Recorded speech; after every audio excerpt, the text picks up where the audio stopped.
Dan memang kalau tadi Tuan Haji Naha dah mulakan dengan falsafahnya, memang begitulah juga rasa saya berdebar-debar untuk menerangkan pelan ini kepada semua yang hadir pada pagi ini. Dan saya harap apa yang kami harapkan adalah mendapat feedback ataupun mendapat pandangan, mendapat maklum balas daripada semua pihak, sebab pelan ini belum lagi dimuktamadkan lagi. Ia masih dalam bentuk draft maknanya permulaan saja, supaya kita semua boleh lihat bagaimana agaknya kampung baru ni boleh dibangunkan. So mungkin kita semua dah lama tinggal kat kampung baru ni, tapi kita tak sedar bahawa kita tinggal di satu kawasan yang begitu strategik lokasinya lokasinya kalau kita sekarang dikelilingi oleh satu jambatan di sebelah timur kita, iaitu Lebuh Raya Aklin Ampang, Lebuh Raya Elevated Ampang Highway So tapi di belakang highway itu sebenarnya adalah Kuala Lumpur City Centre Kalau kita lihat daripada paparan ni, Kuala Lumpur City Centre, di situlah lokasinya. So sebagaimana yang dinyatakan oleh Datuk Astaman tadi, Kampung Baru sebenarnya adalah seluas 300 ekar luasnya. Jadi itu bermakna 3 kali ganda KLCC. Kalau KLCC itu 100 ekar, dan dulunya KLCC itu adalah padang tempat lumba kuda. So ia adalah satu kawasan yang besar yang juga dibangunkan semula So telah dirancang lebih kurang, dah masuk lebih kurang 20 tahun. Dan kita lihat hasilnya sekarang, iaitu di seberang daripada Kampung Baru ini. Dan Kampung Baru ini pula kita ada 1,355 lot. Besar kawasannya, 3 ganda KLCC, tapi 1,355 lot. Saya rasa masa KLCC itu dia ada 1 lot saja, 1 tuan tanah. Tapi kita sekarang ni mengalami masalah yang agak berbeza, cabaran kita berbeza. Kita ada 1,355 lot dan 5,300 pemilik yang berdaftar setakat hari ini So mungkin nombor ini akan meningkat setelah proses ini, ramai lagi yang datang dan mendaftar, mungkin nombor ini akan meningkat. Dan pemilik pula bagi satu-satu tanah lot yang kita ada, ramai pemilik dalam satu tanah. Yang tertinggi adalah 208 orang. Sangat ramai dalam satu lot So jumlah bilangan lot pula agak kecil di Kampung Baru ni. Kalau kita lihat tu lebih kurang 23% ataupun 1,193 lot adalah kurang daripada 0.27 ekar, iaitu kurang daripada 11,000 kaki persegi Jadi kalau kurang ni, masalah dia lebih kepada bagaimana kita dapat membangunkan dia dengan lebih ekonomik lagi lah, dengan baik lagi. So itu cabaran dia. Dan saiz minimum lot pula adalah 80.04 kaki persegi. Saya rasa ada lagi satu perkara yang menarik pasal Kampung Baru, iaitu telah pun diterangkan oleh Datuk tadi, the status of tanah Kampung Baru. Sebenarnya Kampung Baru ni adalah pegangan bebas it's a freehold land, most of it, tetapi dia mempunyai sekatan dari segi jualan So itu juga keunikan Kampung Baru, dan keunikan itu juga kadang-kadang menimbulkan keadaan yang tidak sama sekata dengan keadaan di sekeliling Kuala Lumpur. Itu juga cabaran kita. So bila kita merancang Kampung Baru ini, kita juga mempunyai beberapa asas yang membantu kita macam mana kita nak rangka pelan ini. So berpandukan pelan tempatan ataupun draft pelan tempatan yang telah pun disediakan oleh pihak Dewan Bandaraya Kuala Lumpur, yang mana 6 teras telah dikenal pasti dalam dokumen tersebut. Dan ditambah pula dengan lagi 1 teras oleh Perbadanan Kampung Baru. So ini 7 teras ini kita jadikan hala tuju dan macam mana kita nak rangka pelan ini. Tapi yang paling penting adalah misi kami. Ini adalah cabaran kami yang menyediakan plan ini, adalah misi yang dan juga komitmen yang telah diberikan oleh pihak kerajaan kepada pembangunan ataupun penduduk atau pewaris Kampung Baru. Yang mana komitmennya adalah tiada seorang pun penduduk Kampung Baru ini akan ditinggalkan atau dipinggirkan daripada pembangunan yang akan didirikan di kawasan ini. So ini mungkin bukan saja satu kata-kata tagline. Ini adalah kata-kata komitmen yang kami sebagai perancang ni mengambil berat. Dan kita juga melihat bahawa bila kita nak bangun satu kawasan, kita mesti mempunyai satu visi supaya kita lebih baik daripada apa yang ada di Kuala Lumpur, KLCC. Mungkin setara dengan Putrajaya atau mana-mana bandar yang lebih baik daripada apa yang kita ada hari ini di Kampung Baru. Jadi kami di sini menerapkan 3 elemen yang sangat penting. Yang pertama adalah budaya. Budaya sangat penting sebab Kampung Baru sangat unik. Semua orang satu Malaysia kenal mana Kampung Baru sebab budayanya yang begitu kuat, budaya Melayu yang ada di sini. So itu penting. Kedua adalah elemen hijau. Kuala Lumpur ni kurang sangat kawasan hijau. Dan kita rasa bila kita nak transformasikan sesuatu kawasan bandar itu, kita harus juga menghijaukan kawasan itu supaya penduduk di sini dan anak-anak kecil dan cucu cicit esok-esok, mereka yang akan mendapat manfaat daripada keadaan yang lebih baik daripada apa yang kita ada sekarang. Dan ketiga, mesti mampan. Mampan dari segi bukan saja pembangunan fizikal, tetapi ekonominya. Ekonomi pun sebab sekarang Kampung Baru ni memang ramai orang berniaga. So macam mana kita nak memastikan aktiviti perniagaan itu masih ada. Bagaimana kita memastikan penduduk masih boleh tinggal di Kampung Baru ini, mempunyai kemudahan yang cukup di Kampung Baru ini. So itu adalah teras kita yang utama. Dan kita juga mempunyai beberapa sasaran. Kalau boleh kita nak memastikan apa-apa je pembangunan di sini ni mesti memanfaatkan pewaris sendiri. That's the first priority. Priority kita yang pertama.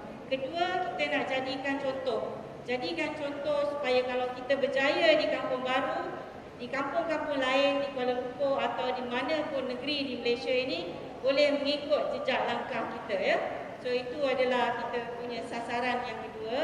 Dan ketiga, of course kalau boleh kita nak untungkan orang penduduk di sini mendapatkan keadaan alam sekitar yang lebih baik dan juga mendapat keuntungan dari segi nilai pulangan kepada kita sendiri.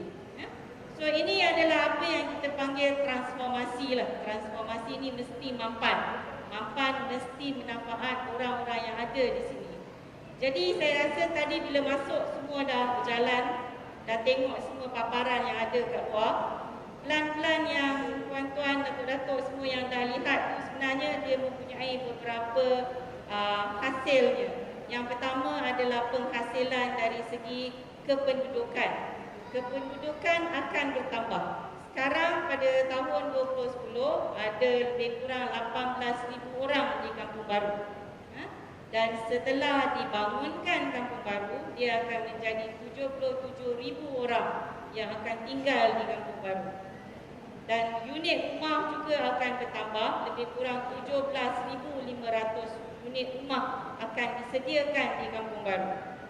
Begitu juga dengan peluang pekerjaan. Sekarang pada tahun 2010 ada 10,000 peluang pekerjaan di Kampung Baru. Maknanya orang-orang yang berniaga atau bekerja di institusi pengajian tinggi dan sebagainya. Dan ini akan bertukar menjadi 46,000 lepas kita membangun. Maknanya ramai lagi orang kat sini boleh bekerja, bukan saja tinggal di sini tapi bekerja juga, banyak lagi peluang pekerjaan. Dan kita juga akan menyediakan berbagai ruang-ruang niaga ruang-ruang niaga lebih kurang 53 juta kaki persegi, ruang-ruang niaga, pejabat dan sebagainya. So ini semua adalah perkara-perkara yang akan berlaku Maknanya maknanya dari segi fizikalnya yang akan berlaku di Kampung Baru, termasuklah kawasan-kawasan hijau yang kita akan bawa masuk ke kawasan ini, yang mana kita akan ada lebih kurang 36 ekar kawasan lapang, iaitu 12%, kawasan lapang, kawasan pesisir air lebih kurang 5.6 kilometer ya. Dan juga berjalan-jalan kaki atau kawasan hijau lebih kurang 17 km. Dan kita akan memastikan bahawa setiap penduduk kat sini ni dia ada kemudah sampaian kepada kawasan-kawasan hijau ni dengan lebih selesa dan lebih senang lagi. So, jadi dengan itu bila kita ingin merancang sesuatu kawasan, antara yang penting bagi kami adalah bagi Kampung Baru ni, cabarannya adalah di Kampung Baru sekarang ni nilai hartanahnya tak sama. Mungkin di tepi jalan utama harganya tinggi, tetapi di sebelah lingkaran Akleh kurang sebab dah tak boleh pergi ke mana kan. Dan juga terdapat kawasan-kawasan yang mendap tanahnya, lebih rendah daripada jalan. So semua ni faktor-faktor ni menyebabkan nilai tanah di Kampung Baru tak sama currently ya. So apa yang kami ingin buat di sini adalah mencari satu plan yang boleh memberi nilaian hartanah yang lebih tinggi, dan kalau boleh kepada seramai orang yang boleh, pemilik tanah yang boleh. So itu antara strategi kita yang pertama, macam mana nak bagi nilaian hartanah yang lebih tinggi pada penduduk Kampung Baru. Kedua, kita juga tak nak bangunkan kawasan Kampung Baru ni tanpa identiti.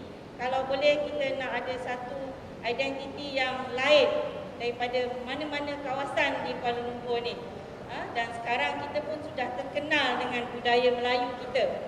So kalau boleh kita nak adakan kawasan-kawasan yang masih mengutarakan identiti Melayu Islam ini di Kuala Lumpur.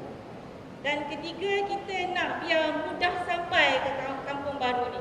So kita lihat macam mana kita nak bawa MRT masuk ke Kampung Baru kalau boleh. Masuk betul-betul dalam Kampung Baru. Tak nak CP-CP kat Kampung Baru ni ya. Dan keempat juga kita nak kalau boleh, dulu kita ada Sungai Kelang zaman-zaman dulu kan. Kita boleh, Kampung Baru ni tepi sungai.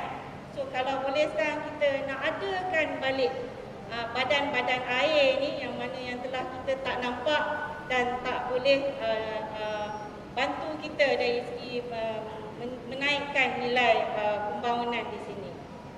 Jadi dengan itu juga kita mencadangkan bahawa kita memerlukan satu elemen, dan di sini elemen yang kita ambil adalah elemen badan air. Yang badan air ni sebenarnya dia berfungsi untuk dua perkara. Satu, untuk menyelesaikan masalah banjir yang berlaku di Kampung Baru apabila hujan turun. Kita banyak kawasan-kawasan yang flash floods di Kampung Baru ni ya. So kita dan juga badan air ni kita gunakan sebagai elemen yang boleh meningkatkan nilai hartanah kita. So itu sebab kita menyediakan elemen badan air ni dalam keadaan yang lebih panjang supaya banyak lagi orang boleh mendapat nilaian yang lebih tinggi daripada badan air itu. Dan kedua juga kita tak nak badan air ni eksklusif ya. Kalau boleh Kampung Baru ni kita nak dia jadi inklusif. Semua orang boleh datang. Semua orang, bukan saja orang daripada Kampung Baru, tapi orang daripada luar pun masuk dan boleh bermanfaat dan boleh boleh bersia-sia di Kampung Baru ini ya. Because of that kita meletakkan beberapa elemen seperti masjid yang kita akan kekalkan di Kampung Baru ini dan juga pusat-pusat sivik. Semuanya bangunan-bangunan yang mana pihak penduduk atau awam boleh datang, semua di tepi sungai itu. Dan juga kita akan mengekalkan pasar Raja Bot memang dah sedang dibinakan, tetapi aktiviti perniagaan yang memang sinonim ya dengan Kampung Baru, makanannya, penjualan songkoknya contohnya kita akan kekalkan, tetapi akan diagihkan di beberapa tempat dalam Kampung Baru ini ya. So itulah antara apa yang kita akan buat, dan saya rasa paparan di luar pun sudah menunjukkan bagaimana. So ini adalah secara awalnya draft konsep bagi pembangunan kampung baru ini. Kalau dilihat di sini, ini adalah sebagai kalau kita nak tahu di mana ya kawasan ini sebenarnya adalah masjid kampung baru di tengah-tengah ni.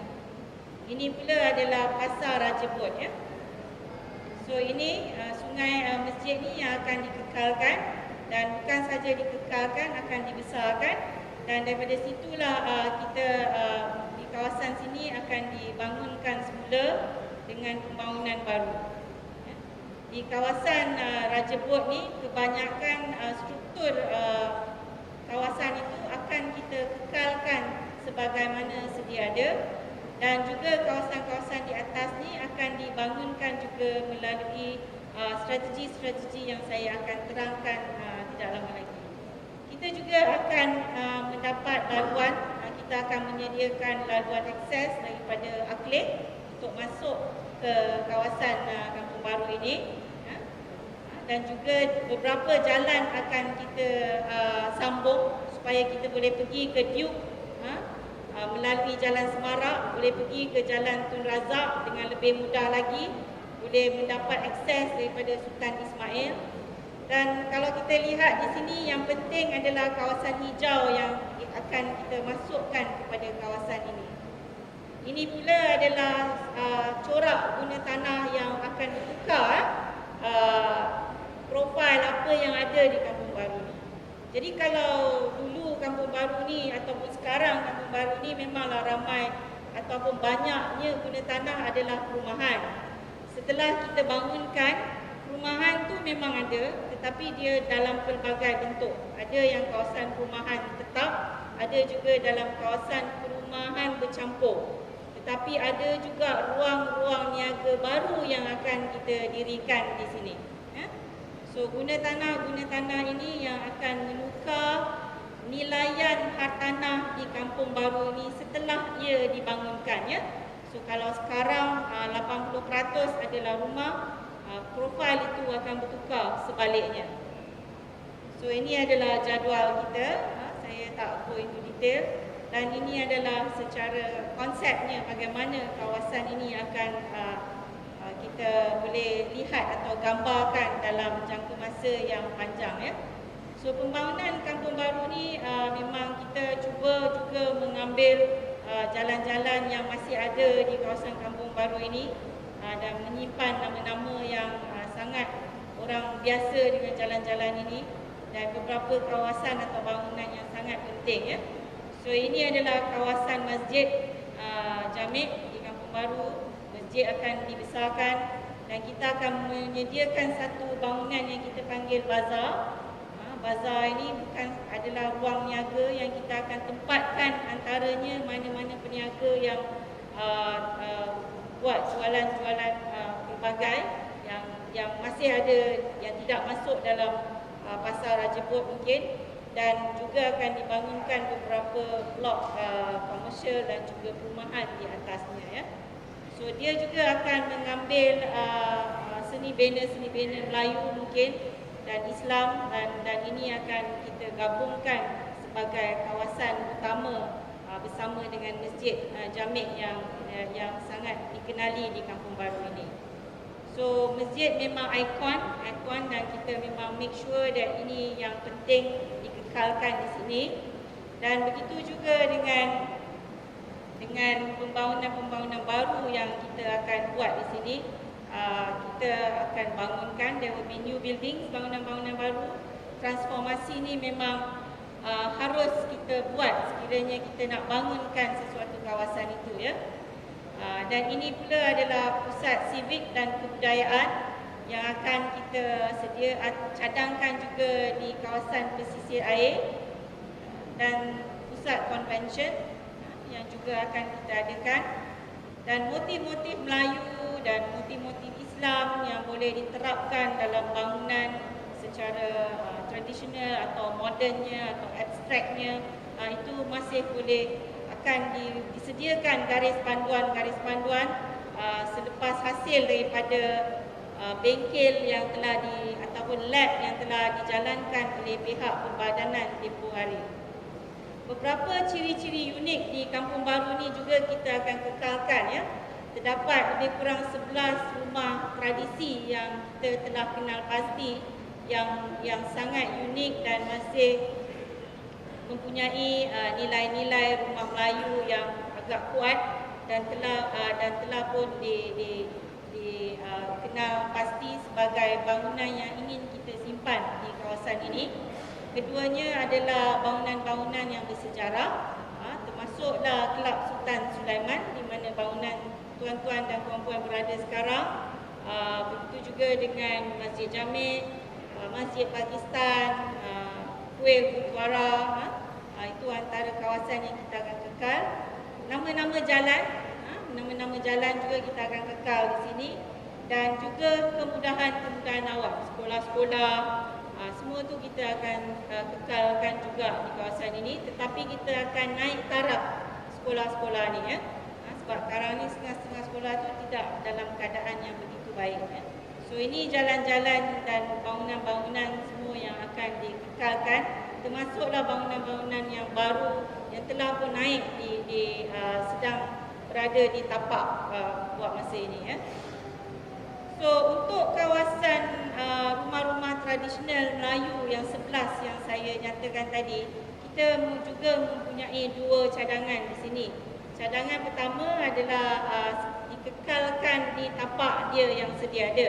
Sekiranya dia kekal di mana-mana tapaknya sedia ada, kita akan menyediakan garis panduan bagaimana dia boleh lebihan lot itu boleh dibangunkan dengan bangunan yang lebih tinggi ya.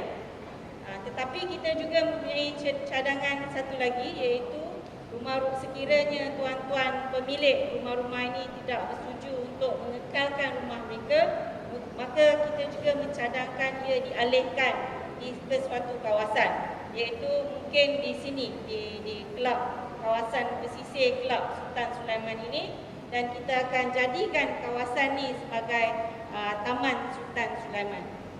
So sekiranya itu yang diinginkan oleh pemilik. So itu bergantung dengan pemilik-pemilik rumah-rumah yang telah dikenal pasti ini ya. Dan kalau tidak, maka Kelab Sultan Sulaiman ini akan dijadikan kawasan padang yang boleh digunakan oleh semua penduduk di Kampung Baru ini kelak ya. So ini adalah apa yang kita cadangkan bagi 11 rumah tradisional yang dah dikenal pasti di Kampung Baru ini. Ini yang saya nyatakan tadi, zon bazar, zon pasar, rajabut, kawasan-kawasan perniagaan di Chowkit ya, semua tu dikekalkan tetapi akan dinaik taraf. Dan juga sepanjang pembangunan baru ni, kita akan menyediakan ruang-ruang niaga untuk kita alihkan setengah daripada peniaga yang sedia ada ini. So ini mungkin adalah zon perdagangan baru yang juga kita akan transformasikan kawasan ini ya. Dari aspek perumahan pula, jenis perumahan yang akan disediakan di Kampung Baru ini adalah pelbagai. Maknanya daripada rumah mampu milik sehinggalah rumah yang tinggi nilainya ya. So ini penting sebab Kuala Lumpur juga masih mempunyai penduduk yang pendapatannya rendah. Begitu juga penduduk sedia ada di Kampung Baru yang mungkin ingin memiliki rumah-rumah ini. Dan jumlah rumah tadi adalah 17,500 unit yang akan disediakan kesemuanya ya. Ini pula adalah kemudahan masyarakat yang kita akan adakan di sini dalam 3 tahap. Tahap 1 adalah di tahap perbandaran di sekitar kawasan Kampung Baru. Kedua adalah di tahap kejiranan, dan ketiga adalah pada tahap bangunan itu sendiri ya. So ini pula adalah kemudahan masyarakat yang sedia ada di Kampung Baru yang akan kita simpan dan kekalkan, termasuklah sekolah-sekolah, tapi akan dinaik tarafkan ataupun dibaik pulihkan kemudahan-kemudahan ini ya. Dan rangkaian hijau adalah sangat penting, dan saya nyatakan tadi kita akan menyediakan kawasan yang agak luas untuk kawasan hijau ya. Dan 11 taman akan diadakan di sekitar Kampung Baru ini, dan satu orang nanti akan puratanya satu orang dia boleh mempunyai kawasan lebih kurang 16 meter persegi untuk dia guna sebagai kawasan hijau supaya dia boleh beriadap. So 18 kilometer kawasan rangkaian hijau semua sekali, dan 2.1 kilometer adalah laluan badan air ya. So kita boleh berjalan kaki, boleh berbasikal dan segalanya di Kampung Baru tak lama lagi. So ini adalah bagaimana dia akan diagihkan di keseluruhan kawasan Kampung Baru. So ini pula adalah pusat convention iaitu yang akan juga terletak di kawasan pesisir. Dan apa yang penting adalah kawasan pesisir badan air ini memang kita inginkan orang ramai boleh datang dekat dengan pesisir air itu ya. Sebab kalau kita lihat di banyak tasik macam di Putrajaya, kita tak boleh pergi dekat. Itu adalah sebab daripada awal dulu dia punya reka bentuknya tidak membenarkan orang untuk pergi dekat kepada air. So apa yang kita nak buat adalah sebaliknya ya. Kalau boleh kita nak guna pakaikan pesisir air untuk awam. Dengan itu kita harus reka bentukkan badan air ini supaya dia selamat dan juga bersih. So kita akan mengadakan tapisan-tapisan hijau di tepi pesisir badan air itu supaya kita boleh tapis aliran air daripada jalan dan yang kotor yang sebelum masuk kepada badan air itu. Yang penting Kampung Baru ni daripada dulu sampai sekarang dia aktif ya. Datang pukul 3 pagi pun boleh datang Kampung Baru, boleh cari nasi lemak. Pukul 4 pagi boleh pergi beli dekat pasar, dekat Chowkit. So Kampung Baru ni boleh dikatakan 24 jam. So bila kita bangunkan kawasan ini, kita nak kekalkan juga aktiviti 24 jam yang ada di Kampung Baru ini ya. Dan juga kita akan agihkan dia sebaik-baiknya supaya Kampung Baru ini kekal sebagai kawasan yang sangat vibrant ya. So jalan-jalan juga kita akan naik taraf. Ada 3 jalan utama di sekeliling Kampung Baru ni yang akan kita naik taraf. Yang pertama adalah jalan yang mengarah kepada Semarak, Jalan Semarak ya. Itu pun kita akan buat terowong yang akan sambung kepada Jalan Semarak. Kedua, kita akan sambung kepada Jalan Tun Razak melalui Hospital Kuala Lumpur. Ketiga, kita akan naik taraf jalan daripada Sultan Ismail untuk masuk kepada Jalan Raja Abdullah. Dan itu pun kita akan buat terowong bawah untuk masuk kepada Kampung Baru. Dan jumlah kos untuk membangunkan ketiga-tiga infrastruktur ni adalah lebih kurang sekitar setengah bilion ya. Ataupun 500 juta semua sekali. So ini pula adalah dari segi MRT. Kalau dulu kita sudah ada LRT dan kita juga ada beberapa monorail station di keliling Kampung Baru, kita juga akan ada satu stesen MRT. Dan MRT ini adalah MRT 2 yang akan masuk ke Kampung Baru ini, dan cadangannya adalah dia akan keluar betul-betul berdekatan dengan kawasan Masjid Jamek nanti ya. So kita dalam perbincangan terperinci dengan SPAD ataupun Suruhanjaya Pengangkutan Awam Darat Malaysia untuk bagaimana untuk menjalankan atau terperincikan lagi plan ini. Pengangkutan awam bas juga kita ambil kira, dan laluan-laluan bas kita tetapkan terus. Sebab laluan bas ini dia memerlukan ruang untuk dia bergerak. And because of that, sekarang ni because dia tak cukup ruang, itu sebab bas tak boleh masuk ke semua kawasan ya. So kita akan lebarkan jalan-jalan yang tertentu supaya bas juga boleh sampai ke semua kawasan Kampung Baru ini. Ini jalan-jalan yang akan kita sediakan di Kampung Baru ini. dan juga bagaimana dia akan diindahkan lagi, mempunyai fungsi-fungsi yang berbeza, saiz-saiz yang berbeza ya, untuk menampung kenderaan yang akan lalu di kawasan Kampung Baru ini. Yang lebih penting, kita nak orang juga boleh berjalan di Kampung Baru ini. So kita adakan juga kawasan-kawasan yang memang boleh berjalan 100%. Ada yang boleh berjalan mungkin 50%. So kita akan kaji ini dengan terperinci supaya sekurang-kurangnya orang bila tinggal di Kampung Baru, dia tak payah bawa kereta sekurang-kurangnya kalau nak pergi ke pasar atau nak pergi ke sekolah ya. Sekurang-kurangnya itu yang kita dahulukan dulu. So ini penting, dan landscape bermainkan peranan yang penting, pokok-pokok yang sesuai ya, yang boleh menyejukkan kawasan ini juga akan ditanam di sepanjang pejalan kaki. Dan ini bagaimana pejalan kaki itu akan dirangkaikan. Infrastruktur sangat penting. Bila kita nak bangunkan mana-mana kawasan, yang sangat mahal dan sangat penting adalah infra. Jadi kita juga menyediakan infrastruktur yang secukupnya untuk menampung pembangunan akan datang di Kampung Baru ini. So kalau kita lihat bergantung berdasarkan pada plan yang kita sediakan tadi, kita memerlukan memang keperluan air, elektrik yang agak tinggi juga ya.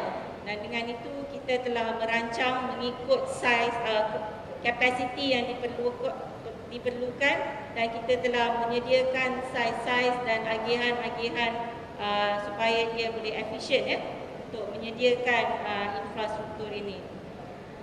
Ramai mungkin tanya tadi macam mana nak buat badan air ni kan. Sebenarnya badan air ni macam saya dah katakan tadi, dia memang dua fungsi. Satu rekreasi, keduanya dia fungsi untuk tabungan banjir. Dan kalau kita buat pembangunan biasa pun sebenarnya kita harus menyediakan 3% daripada kawasan kita untuk tabungan banjir. Di sini sebab kita ada elemen rekreasi juga, dan Sungai Bunus tu juga kita akan indahkan, maka kita punya badan air lebih sikit, iaitu 5%. 5%. Dan kita di sini memang setengah daripada badan air ni memang dia berfungsi totally rekreasi, setengah daripada badan air ni akan berfungsi sepenuhnya untuk tabungan banjir ya. So dia juga akan bersambung kepada Sungai Kelang, dia akan keluar ke Sungai Kelang, dan beberapa laluan-laluan juga akan disediakan. So dia memang bukan sahaja untuk estetik ya, memang juga diperlukan untuk kita mengatasi masalah yang kita hadapi. Kebanyakan pembangunan di Kuala Lumpur, kadang-kadang dia tanya kan, kenapa kita tak, kalau diperlukan kawasan takungan ni, kenapa di Kuala Lumpur ni kita tak nampak banyak pusat takungan ya? Sebenarnya banyak daripada pusat takungan ni disediakan di bawah bangunan juga. So actually it's a lost opportunity lah. Kita tidak mengambil peluang badan air itu kita letakkan dia di atas, meningkatkan nilai hartanah kita, dan di samping itu juga boleh kita gunakan sebagai rekreasi. So ini juga dari elemen air. Air memang kita tahu masalah paling besar sekarang adalah air. Memang takkan cukup air. Jadi untuk kita bangunkan kawasan Kampung Baru ni, kita hanya mendapat sumber air untuk fasa 1 saja. Fasa selebihnya memang kita kena menunggu Langat 2 siap, yang akan bersiap pada tahun 2017. Taklah lama sangat kan, lagi 3 tahun saja lagi. So by the time 2017, maka air akan, kapasiti air akan tinggi, dan kita akan jalankan fasa-fasa yang seterusnya ya. Dari segi sistem kumbahan tak ada masalah, kita akan pergi ke pantai, dan elektrik juga kita tak ada masalah, kita akan sediakan juga dengan air dingin, dan kita juga akan ada terowong yang kita panggil terowong khusus untuk utility yang akan kita letakkan di satu kawasan. Sebab cabaran utama kami menyediakan plan Kampung Baru ini adalah kita tidak akan acquire, kita tidak akan ambil mana-mana tanah. Because of that, kita konsep pembangunan Kampung Baru ini adalah sharing. kita akan cuba meletakkan utility ni sekali dan share ataupun share dengan jalan, reserve jalan yang kita akan sediakan di Kampung Baru ini. So ini adalah sangat penting sebab tak ada elemen pengambilan balik tanah dalam cadangan yang kita sediakan di sini. So konsepnya adalah how do we share these utilities dengan reserve lain yang ada di Pelan Induk ini kelak ya. So ini adalah ada sisa pepejal, ini sangat penting juga, terutama sekarang Kampung Baru pun banyak aktiviti pasar semua ya, sisa pepejal adalah utama. Ini adalah satu list saja, saya just tunjuk. List ini adalah semua aktiviti yang harus kami jalankan dari segi infrastruktur. Dan list ini harus kita berbincang dengan semua utility yang menyediakan infrastruktur yang berbeza. So listnya memang panjang dan di sinilah PKB memainkan peranan yang sangat penting untuk berhubung dengan semua pihak supaya mereka juga bersama-sama membantu membangunkan Kampung Baru ini. So untuk membangunkan Kampung Baru memang tidak senang because dia bukan kawasan yang hijau, yang tak ada bangunan. Bukan saja dia ada bangunan, dia ada penduduk. Bukan saja dia ada penduduk, dia ada aktiviti perniagaan. So it's a living city, dia masih hidup dan kita cuba nak membangunkan dengan lebih intensif lagi ya. So macam mana nak buat itu, saya rasa itu yang menjadi tanda tanya semua pihak. Dan di sini kita menyediakan 3 strategi bagi kawasan-kawasan yang berbeza. Kenapa 3? Kenapa tak 1? Kesesuaian strategi ini adalah mengikut kawasan itu sendiri.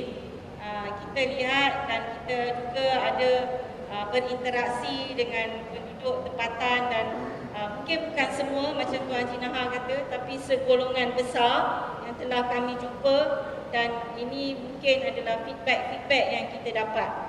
Kawasan pertama adalah kawasan yang di sini yang nampak tuan-tuan nampak sebagai A ya, ataupun kita panggil zon A. Zon A ni strategi kami adalah untuk pewaris ataupun tuan-tuan tanah untuk membangunkannya secara sendiri dan untuk mendirikan sendiri maka perlu membuat penyatuan lot. Nanti saya akan terangkan dengan lebih terperinci. Zon B pula adalah lebih kurang 195 ekar, kawasan paling besar, akan dibangunkan secara komprehensif. Dan zon C pula adalah kawasan Raja Bot, kita akan bangunkan dengan secara meningkatkan keadaan fizikal kawasan itu supaya premis-premis perniagaan akan naik taraf dengan sendirinya. Kawasan lebih kurang 35 ekar. Kami panggil Business Improvement District ataupun kawasan yang mana kita akan mengindahkan kawasan itu dan dengan secaranya bisnes itu akan improve secara sendirinya. So ini adalah zon A ya, zon A dan macam saya kata tadi kaedahnya adalah penyatuan. Luas kawasan ini 71 ekar semuanya ya. Tetapi kalau kita tolak jalan dan mana-mana reserve hanya 60.28 ekar saja. Ia adalah di kawasan Kampung Atas A, Kampung Atas B dan sebahagian daripada Kampung Periuk ya, iaitu di seberang Jalan Raja Abdullah tu, dan ada 311 lot yang terlibat di kawasan penyatuan ini dan saiz lot yang paling besar hanya 1.7 ekar dan yang paling kecil adalah 0.004 ekar. Sangat kecil ya. Dan sekarang ni ada 5,500 orang yang tinggal di kawasan zon A ni. So saya mungkin ramai ya tinggal di kawasan zon A ni. Saya rasa semua dah lihat juga plan di luar tu dan sudah faham di mana mungkin lokasi tanah-tanah pemilik di sini. Jadi ini adalah bagaimana keadaan sekarang kawasan ini ya. Kawasan sekarang ni memang kalau di tepi jalan tu banyak komersial ya. Nazar semua duduk di jalan hadapan. Di belakang-belakang masih lagi perumahan. So Plaza Ra, Menara Nazar, Pekeso, Petronas itu semua menghadap jalan utama yang ada di sini. Tapi because masalah yang utama tadi kebanyakan lot adalah kecil, sekiranya tuan-tuan dan puan-puan cuba nak bina atas tanah-tanah ni, apa yang akan berlaku adalah yang seperti lakaran yang tertunjuk dalam skrin tu. Bangunan akan naik, nipis dan tegak. Sebab nisbah plot yang diberi oleh pihak Dewan Bandaraya di kawasan ni adalah 10. Maknanya atas satu tapak boleh naik 10 kali. Kalau tanah 1 ekar, boleh naik macam seolah 10 ekar lah ke atas. Maknanya kalau 10,000 kaki persegi atas tanah, boleh naik 10,000, 100,000 kaki persegi atas. Itu maksud dia 10 kali ganda. Itu yang DBKL bagi buat. Tetapi macam mana nak buat kalau tanah terlalu kecil? Sebab DBKL juga minta tempat letak kereta, kawasan hijau sekurang-kurangnya, dan juga setback ataupun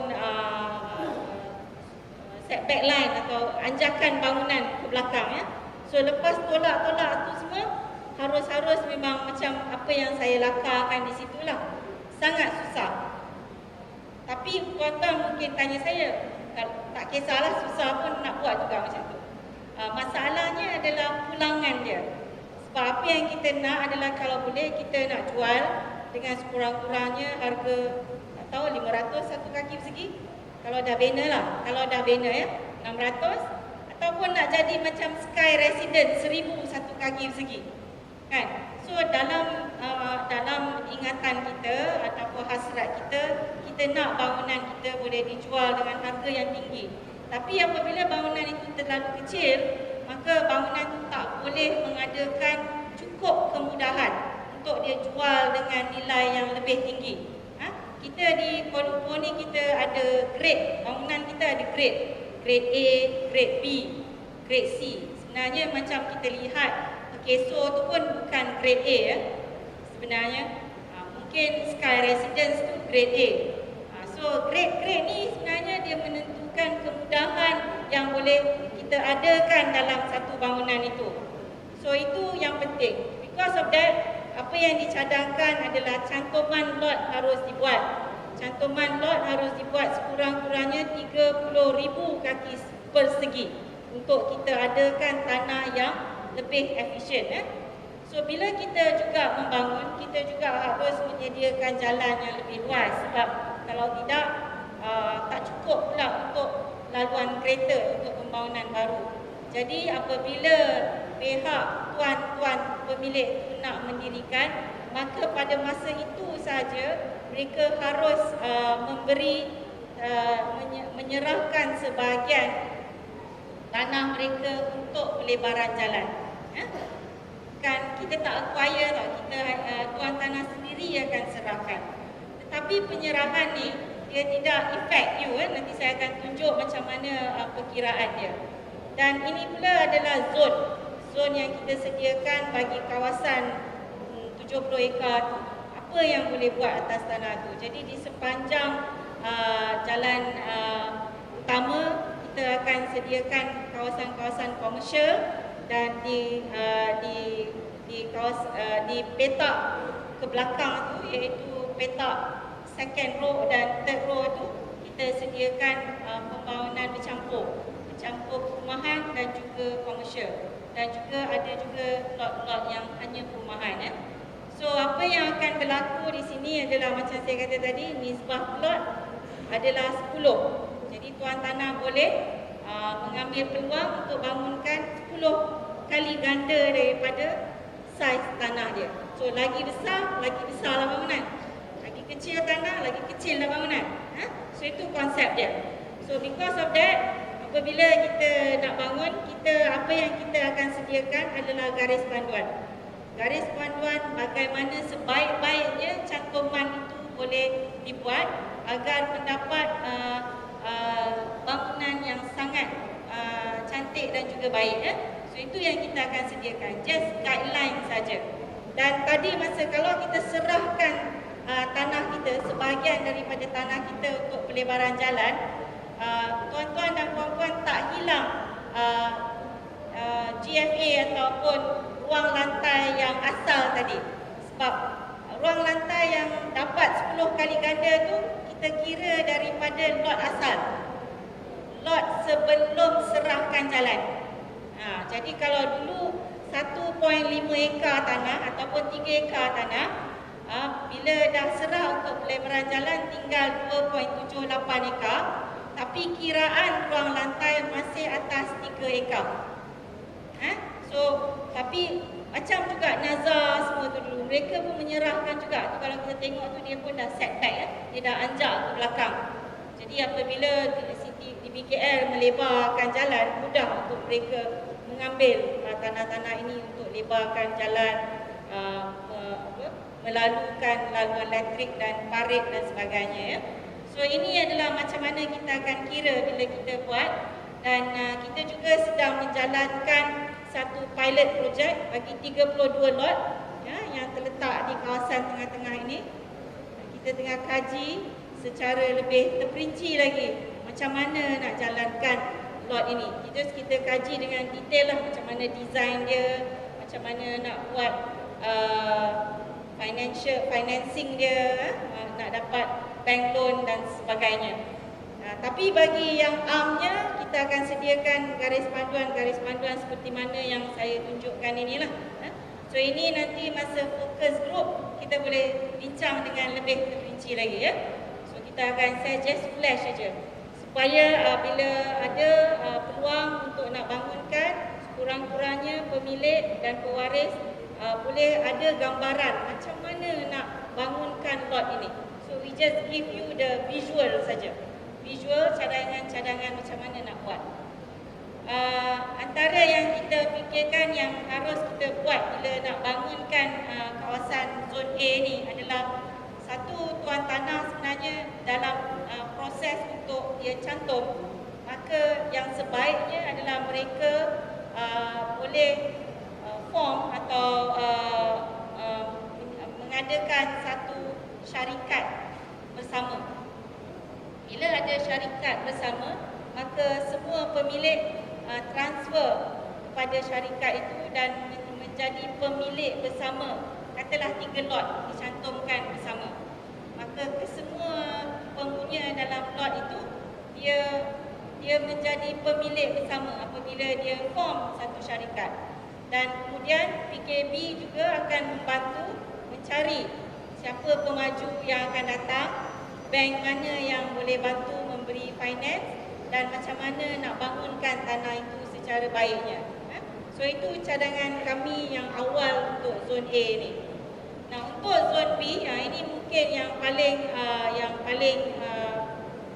dalam fikiran kita macam mana nak buat ya.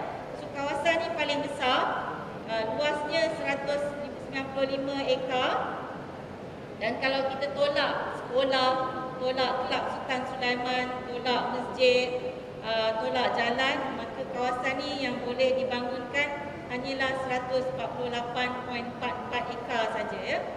So 195 adalah keseluruhan lot, dan melibatkan 760 lot semua sekali, dan jumlah yang mempunyai hak milik tanah adalah 550, dan 310 adalah hak milik kekal, dan 240 adalah hak milik sementara ya.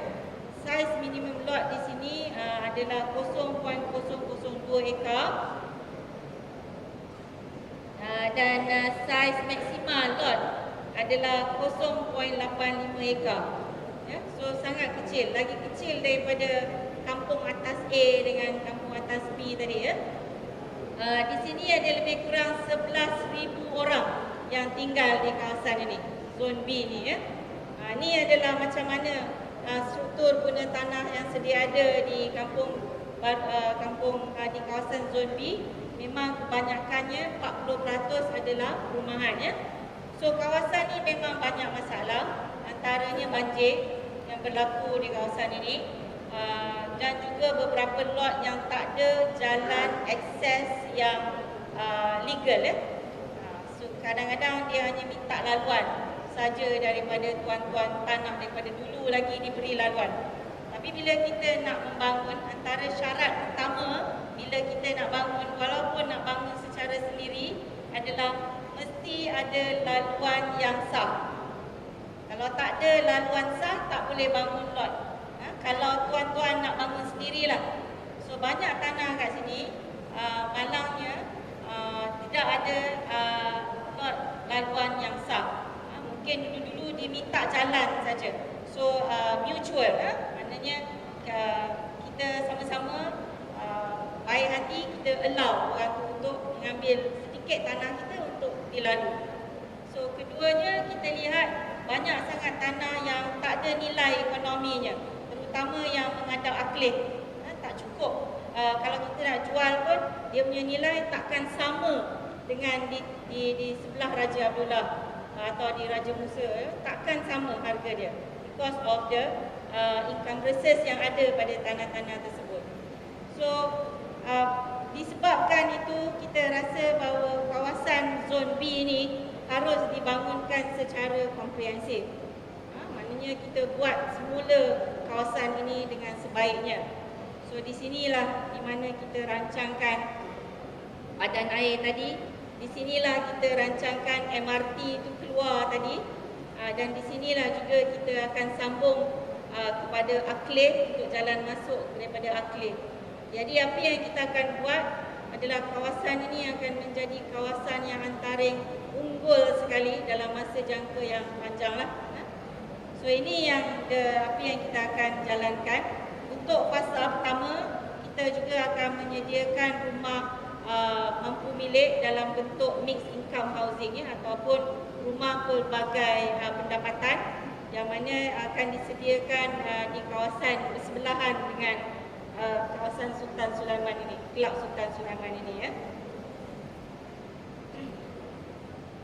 Dan juga dicadangkan menyediakan ruang komersial bercampur dengan servis industri bagi menempatkan setengah daripada aktiviti industri bengkel yang ada di Kampung Baru ini. Tetapi yang mungkin tuan-tuan, puan-puan ingin bertanya adalah macam mana nak buat So di sinilah yang pentingnya dah lihat pelan induk, dah tengok macam mana pelan tadi. Tapi yang paling penting adalah model pembangunan itu. Dan di sinilah juga kita lihat bahawa kita perlu gabungkan model pembangunan dengan model tanah itu sendiri. Sebab yang paling cabaran di Kampung Baru ni sebenarnya adalah isu tanah So tiada pemaju akan masuk ke Kampung Baru sehingga kita menyelesaikan masalah tanah di Kampung Baru ini. Because of that, apa yang kita cadangkan di sini adalah kita mencadangkan satu mekanisme macam mana nak beri hak pembangunan itu kepada hak tanah tersebut.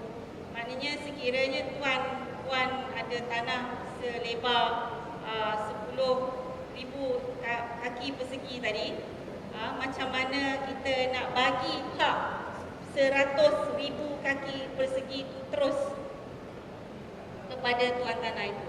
So kita convert siap-siap. Kita tukar siap-siap 10,000 kaki persegi itu dengan 100,000 kaki persegi itu. Tukar siap-siap So macam mana we are going to do that? This is the scheme which we are trying to introduce to you. Elemen yang kita panggil di sini adalah transfer of development rights lah. Tapi tak perlu nak ingat perkataan itu, saya cuba nak terangkan konsep dia. So ini semua lot-lot yang terlibat dalam 195 ekar ni. Walaupun 195 ekar, tapi lot, kalau kita tolak lot-lot kemudahan masyarakat dan tanah kerajaan, hanya melibatkan 764 lot saja. Jadi kalau saya ambil hak tadi kali 10 tadi, maka tuan-tuan dan puan-puan secara keseluruhannya ada 56 juta kaki persegi yang boleh bangun di sini. Secara sendiri, tuan-tuan hanya mungkin ada 10,000, 5,000, 20,000, 100,000. Mungkin yang tuan tanah besar ada 1 juta. Tapi secara menyeluruh, kawasan ini boleh menjana 56 juta kaki persegi. Maknanya peluangnya amat besar. Kalau compare dengan kalau kita hanya ada 100,000 kaki persegi tadi, kita punya choice atau pilihan untuk nak buat bangunan sangat kecil. The choice. So di sini apa yang kita cadangkan adalah mula-mula adalah satu proses lah. Proses mendaftar yang mana tuan tanah mendaftar dengan PKB, tanah-tanah mereka itu untuk digantikan dengan unit-unit ini ya. So proses daftar ini adalah di mana ini adalah satu kes kajian yang kita buat, yang mana contohnya di sini lot ini mempunyai 19 bahagian ya. So jadi 19 bahagian ni kalau kita tengok carta 19 bahagian tu, kalau tuan-tuan tengok dalam diagram tu, dia equal beberapa kaki persegi yang berbeza. Jadi kalau satu orang mempunyai 2 bahagian, contohnya Ikram bin Sulaiman, dia mempunyai 2 bahagian daripada 19 bahagian, maka dia ada 5,400 kaki persegi dia ada. Ini bila dah kali 10 lah. Kalau tidak, tanah dia hanya luas tanah dia hanya 477.546 square meter saja ya. So ini yang saya maksudkan macam mana kita nak ganti. So bila kita dah ganti, maka kita akan keluarkan satu sijil yang menyatakan tuan-tuan punya hak daripada 2/19 tu yang 5,000 dan 5,000 kaki persegi itu dalam bentuk satu sijil ya. So apa yang berlaku ini juga ada kes kajian yang mana ada 90 bahagian dalam lot ini. Sebenarnya lot-lot ni semua adalah betul ya. Hanya kami menukar nama-nama yang ada di sini. Tapi di actual case study di Kampung Baru. So contohnya lot ini ada 90 bahagian dan seorang Arif bin Zaid ni contohnya mempunyai 11 daripada 90 bahagian. Maka jumlah ruang lantai yang dia boleh bangun daripada bahagian dia adalah 6,700 kaki persegi. So sangat kecil kan? Tapi kalau kita gabungkan secara total, lot ini mempunyai 54,498 kaki persegi yang boleh bina. So ini konsep yang mana kita tukar dari segi daripada tanah, luas tanah kepada luas pembangun. So in doing so, apa yang akan berlaku adalah mula-mula daftar dengan PKB. PKB akan menjadi trustee ya, dalam perkara ini, dan PKB juga akan mewujudkan satu entiti yang khusus untuk membangunkan kawasan ini. Entiti ini akan pula menyediakan satu dana fund dan diganti dengan unit share selepas setiap tanah itu ditransferkan kepada dia. So itu adalah cadangan kita, dan seterusnya entiti khusus ini dia akan bangunkan kawasan ini dan akan juga dia adakan beberapa kerjasama dengan berbagai pemaju di kawasan-kawasan yang tertentu. Entiti ini mungkin adalah badan-badan yang besar yang akan terlibat dan juga yang akan khusus untuk membangunkan kawasan Kampung Baru ini ya. So apa yang akan berlaku adalah apabila tuan-tuan puan-puan telah depositkan tanah ini dan mendapat unit share dalam bentuk unit share, maka sebenarnya tuan-tuan dan puan-puan juga mempunyai saham dalam pembangunan Kampung Baru ini. Dan macam mana nilaian saham itu akan dikira adalah satu, nilai tanah. So you will not lose anything because nilai tanah akan diambil kira. Kedua adalah penilaian ataupun keuntungan daripada projek itu sendiri. Tetapi projek itu dikira secara 195 ekar. Kalau tuan-tuan dan puan-puan membangun sendiri, maka tuan-tuan mendapat keuntungan daripada lot tuan-tuan dan puan-puan sendiri saja. Tetapi dalam kes ini, keuntungan didapat daripada keseluruhan kawasan 195 ekar tadi. Dan ketiga pula, tuan-tuan dan puan-puan akan juga mendapat ulangan-ulangan. Ulangan-ulangan ini adalah daripada mana-mana aset yang mungkin entiti tadi yang kita wujudkan tadi melabur. Contohnya kawasan tempat letak kereta. Jadi dia bina dan dia juga ada bisnes daripada tempat letak kereta itu, dan ulangan itu diberikan juga balik kepada semua pemilik saham. So in that sense, yang bezanya strategi ini dengan kalau kita bina sendiri adalah ulangannya adalah sama rata. Sama rata dalam 195 ekar.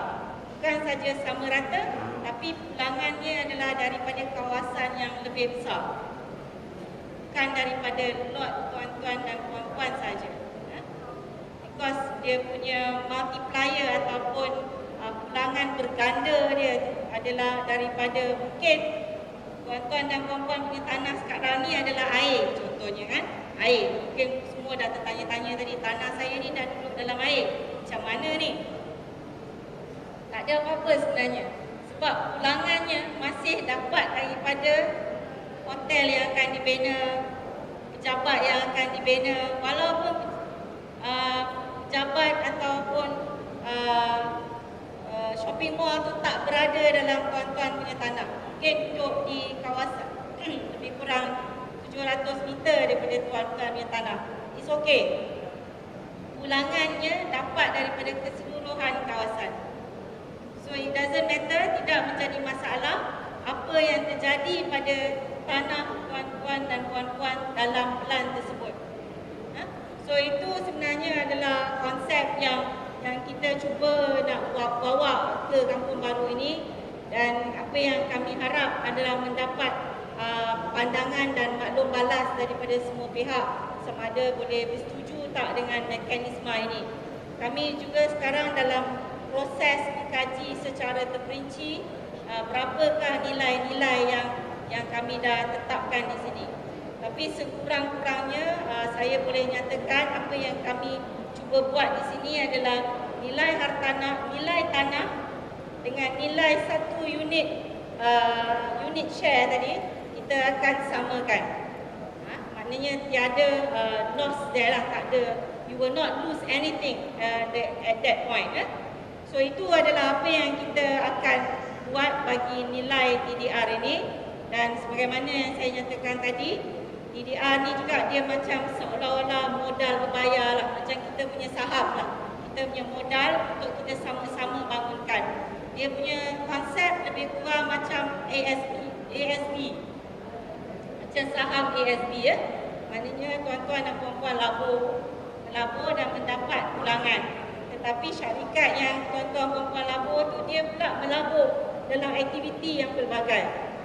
Dalam kes ni, kalau dalam bentuk saham, kita tak tahu mana pelaburan itu dibuat. Kita hanya tahu aktiviti yang dia buat. Dalam kes ini, tuan-tuan dan puan-puan boleh melihat sendiri di mana pelaburan itu berlaku, iaitu hanya di kawasan 195 ekar ni saja. So itu konsep dia yang kami cadangkan di sini. Okay, ini pula adalah kawasan zon C, dah nak habis dah. Saya tahu semua orang tengah panas kat dalam dewan ni. Zon C ni adalah kawasan yang saya katakan tadi. Kawasannya di kawasan Raja Bud ataupun kawasan Chowkit. Luas 35 ekar, kalau kita tolak jalan tinggal 22 ekar saja. Tapi kawasan ni walaupun kecil ada 260 lot. Dan di sini memang banyak ruang niaga. Penduduk adalah hanya 1,800 orang, tak ramai yang duduk di sini. Bagi kawasan ini adalah guna tanah sekarang. Boleh kita tengok biru. Biru itu sebenarnya komersial, perniagaan. Memang banyaklah di sini pasar, kedai-kedai semua ada. Dan kita juga sekarang ada pasar Raja Bot. Dan kita ada pasar-pasar malam yang sangat terkenal di kawasan ini. Saya sendiri pun datang daripada Petaling Jaya kalau nak cari barang kat kawasan ini. Tetapi kawasan ini juga mempunyai beberapa cabaran. Cabarannya adalah keadaannya yang tidak kurang baik buat masa ini. Kebersihannya, infrastrukturnya sangat-sangat lemah, dan ini yang kita cuba perbaiki bila kita nak bangunkan semula.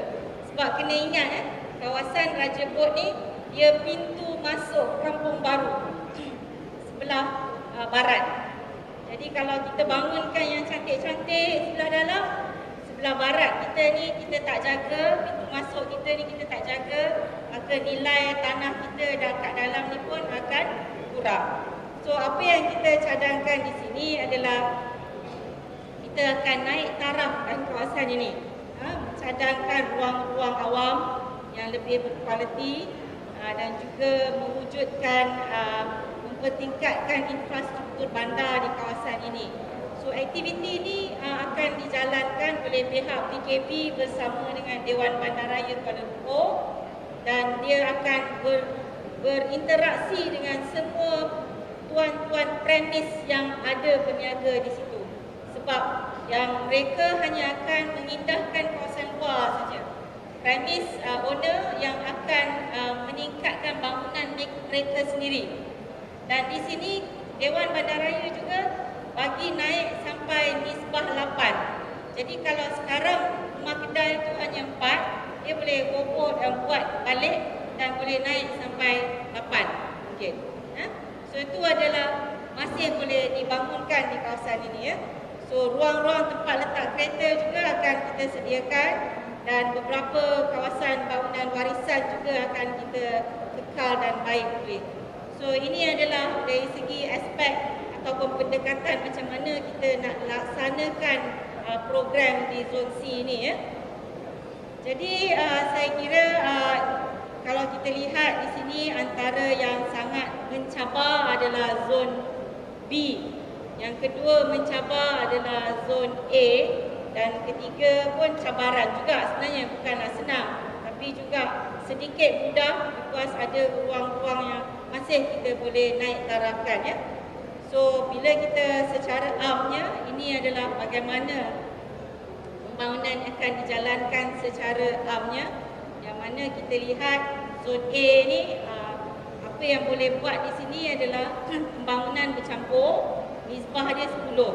Zon B pun sama, pembangunan bercampur, nisbah 10. Zon C hanya sebenarnya puratanya buat masa ni adalah 6, tapi boleh naik sampai 8. Hak milik pula kalau kita tengok situ memang dari segi modal keuangannya, kita lihat bahawa yang pertama tadi kita kena ada daya keuangan yang baik. Begitu juga dengan zon B, kena ada daya keuangan yang baik. Tetapi dari segi 3 tu maka dia lain sikit. Dia boleh berjalan dengan sendirinya dengan bantuan dua-dua pihak tadi, PKP dan juga Dewan Bandaraya. So ini adalah fasa pembangunan, bukan boleh buat serentak. Jadi tak perlu risau. Bukanlah bila kita kata bangun secara komprehensif semua kena pindah esok, tak. Dia memang akan memakan masa yang agak lama juga untuk menjadi satu kawasan yang unggul. Kita rasa dalam 20-25 tahun itu adalah jangka masa projek di sini. So itu sebabnya kenapa corak strategi skim pelaburan TDR tadi sangat berguna, sebab boleh masuk hari ini dan mendapat pulangan sedikit dan sedikit, tak payah tunggu sampai 25 tahun, akan dapat 25 tahun dan selamanya. Itu bezanya. Kalau nak bangunkan sendiri kena tunggu, kalau jalan masuk baru boleh buat, kalau air ada baru boleh buat, kalau lulus plan baru boleh buat. So itu adalah antaranya. Yang penting bila kita nak laksanakan ni, kita nak jadikan semua kawasan dia ada nilai yang tinggi. So kita lihat mana nilai yang paling tinggi, sederhana tinggi dan paling kurang tingginya ya. Dan fasa kerja-kerja infrastruktur pun kita akan jalankan secara berperingkat juga. Jadi sebenarnya itu saja Datuk, yang berbahagia Datuk-Datuk dan juga tuan-tuan dan puan-puan, saya punya pembentangan. Saya harapkan kami mendapat maklum balas yang sebaiknya, sejujurnya antara macam mana untuk kita sama-sama memajukan kawasan